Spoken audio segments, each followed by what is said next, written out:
भगवान श्री कृष्ण के नाम से पहले श्री राधा रानी का नाम क्यों लिया जाता है? आइए जानते हैं इस लीला को। कहते हैं कि जो व्यक्ति श्री राधा रानी का नाम नहीं लेता है, सिर्फ कृष्ण कृष्ण रटता रहता है, वह उसी प्रकार अपना समय नष्ट करता है जैसे कोई रेत पर बैठकर मछली पकड़ने का प्रयास करता है।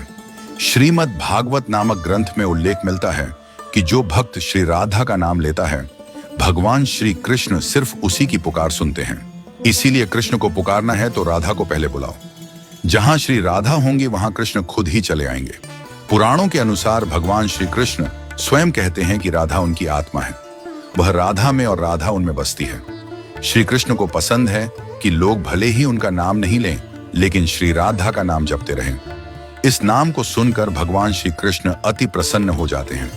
इस संदर्भ में कथा है कि व्यास मुनि के पुत्र श्री शुकदेव जी तोता बनकर श्री राधा के महल में रहने लगे।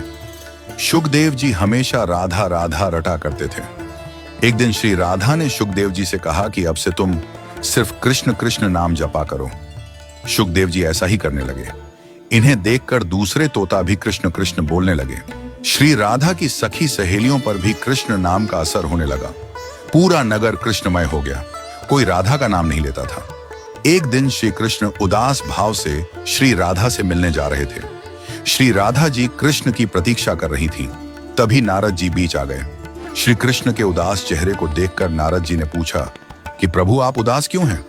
श्री कृष्ण कहने लगे कि राधा ने सभी को कृष्ण नाम रटना सिखा दिया है, कोई राधा नहीं कहता, जबकि मुझे राधा नाम सुनकर प्रसन्नता होती है। श्री कृष्ण के ऐसे वचन सुनकर श्री राधा की आंखें भर आईं। महल लौटकर श्री राधा ने शुकदेव जी से कहा कि अब से आप राधा राधा ही जपा कीजिए। उस समय से ही श्री राधा का नाम पहले आता है, फिर श्री कृष्ण का। क्या आपको पता है कि भगवान श्री कृष्ण ने अपनी कन्नी उंगली पर ही गोवर्धन पर्वत को क्यों उठाया था? जब भगवान श्री कृष्ण गोकुल वासियों को इंद्रदेव के प्रकोप से बचाने के लिए गोवर्धन पर्वत उठाने वाले थे, तो उन्होंने अपनी उंगलियों से पूछा कि वे किस पर पर्वत को उठाएं। सबसे पहले अंगूठा बोला, मैं नर हूं, बाकी उंगलियां तो स्त्रियां हैं, अतः आप पर्वत मुझ पर ही उठाएं। फिर तर्जनी बोली, किसी को यदि चुप कराना हो या कोई संकेत करना होता है तो मैं ही काम आती हूं, इसलिए आप केवल मुझ पर ही पर्वत उठाएं। इसके बाद मध्यमा बोली, सबसे बड़ी होने के साथ साथ शक्ति भी रखती हूं, अतः आप पर्वत मेरे ऊपर ही उठाएं। फिर अनामिका बोली, सभी पवित्र कार्य मेरे द्वारा ही संपन्न होते हैं, मंदिरों में देवी देवताओं को मैं ही तिलक लगाती हूं, अतः आप मुझ पर ही पर्वत उठाइए। अब भगवान ने सबसे छोटी उंगली कनिष्ठा की ओर देखा तो उसके नेत्र बरबस ही भर आए।